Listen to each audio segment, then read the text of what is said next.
Hello. Um, I got a request to redo the how to assemble the Iwata Eclipse airbrush. So I'm on my bed. All the pieces laid out right here. It's kind of scattered in random order. But the first thing we're going to do is take this body and we're going to put the needle tip on. And we're just going to place it in that hole right there. You can see that. Then, sorry, I don't have a cameraman yet. We're going to take this cap and put it over the top of the needle tip. I just slide it off there. And we are going to screw it on. And when we, if I can turn back around, when we reassemble our airbrush, we want to make sure that every threaded portion is lubricated with WD-40 and whatnot. But now back to the assembly. So we have the tip on. I like to just assemble the whole front thing. So we have the crown. I don't even know if these are the official names, but I have little nicknames for them.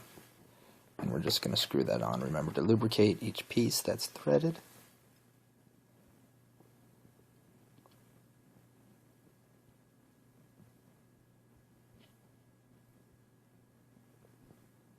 That's what we have. And some artists use these, some artists don't. The little the tip protector for your needle. I like to use it, so that goes on next. And it goes, you want to have it with the little rigid side, with all the little notches. That's going to screw on. So it's like a little crown. Oops. Take this. Sorry, folks.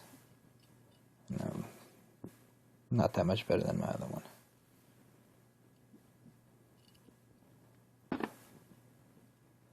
Oh, this thing's killing me.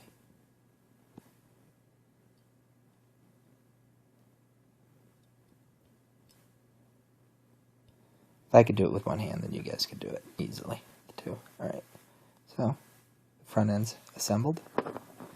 Let's see, next, we're going to want to take the trigger, put it down, and there's a little flat side right there. I don't know if you can see it.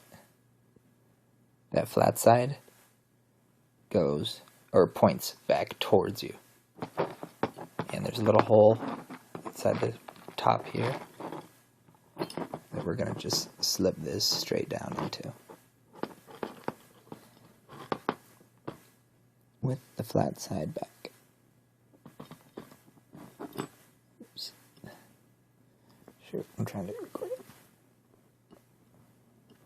I know, it's not like you need me whispering all kinds of craziness like, oh, I'm trying to do it, guys. Okay. Doesn't add anything.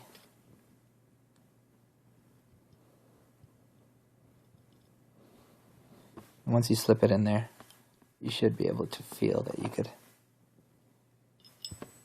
I didn't have it in right. You should feel like a little click so that you know that it's all the way down, and that little arm that's moving around actually goes straight down to where the air is released.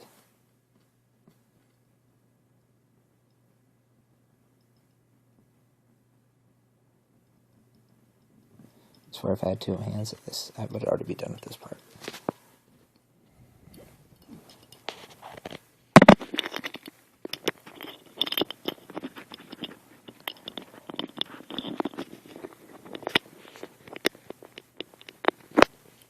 Okay, it's in correctly.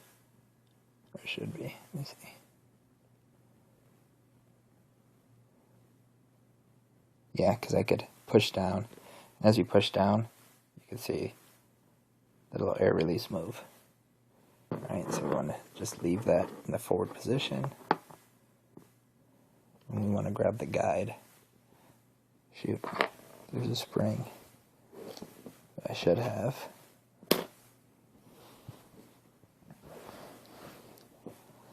That goes with the guide. Shoot. I thought I had all the pieces laid out. Oh, here it is. The spring. Alright. So, we're going to take this guide and we're going to have that little guy right here up as we insert it, and this flat guy down. So it's going to go like this. Okay? But first,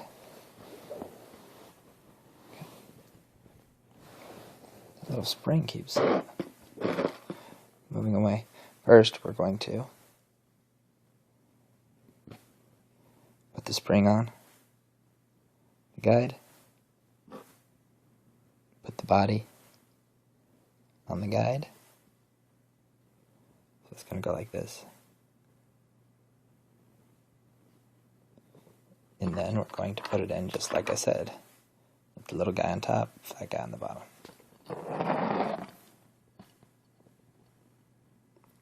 So you could even see that little flat guy, or the little guy on top coming out.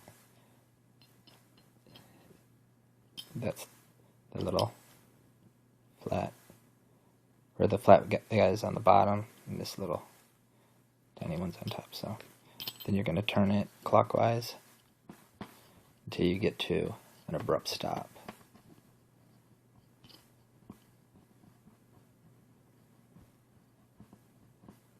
And everyone's different, but then you're going to go back half turn or so. Next thing, you want to grab your needle, and you want to lubricate your needle after you're done cleaning it. And you're going to insert it straight through the back. Now, guys have techniques where they like to put their thumb right here and then guide it in with their hand, but I think I could just do it like this because they're worried about bending it. I'm pretty confident. It's really important too when you're inserting this needle, if you feel any kind of obstruction, you want to just stop, back it up, and then clean your airbrush out. You don't want to just jam it in because no one wants to buy new needles. Then you should just popped out right there. And you don't want to, I made a mistake when I first started airbrushing. I jammed this needle way in there, tightened it down, and then when I'd pull back to release the paint, nothing would come out. Then you're going to take this little needle kind of holder, put it on here, screw it on, and that keeps the needle from slipping. Then you take the body, the cover, put it on. And you could, you know, I've soaked this airbrush overnight to make sure that, you know, it got clean. Some, especially in the tip, it's quite difficult.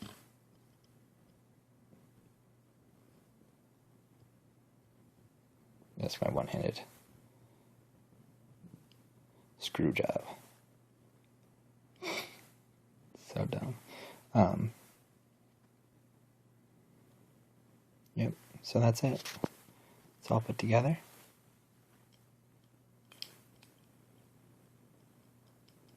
It's good to go. And if you want, you know, I don't know if people know this or not, but if you want your, you know, more resistance on this part, or less resistance, you take the body back off, or this cover, and you loosen up this piece right here, or tighten it, whichever you want to do. About a half turn back, or quarter turn back is what I use, and that's what I was taught, so.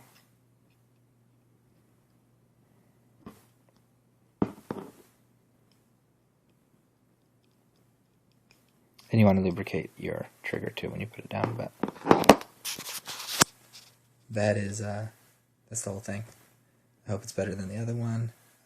If not, request another one and I'll do another one. Thanks.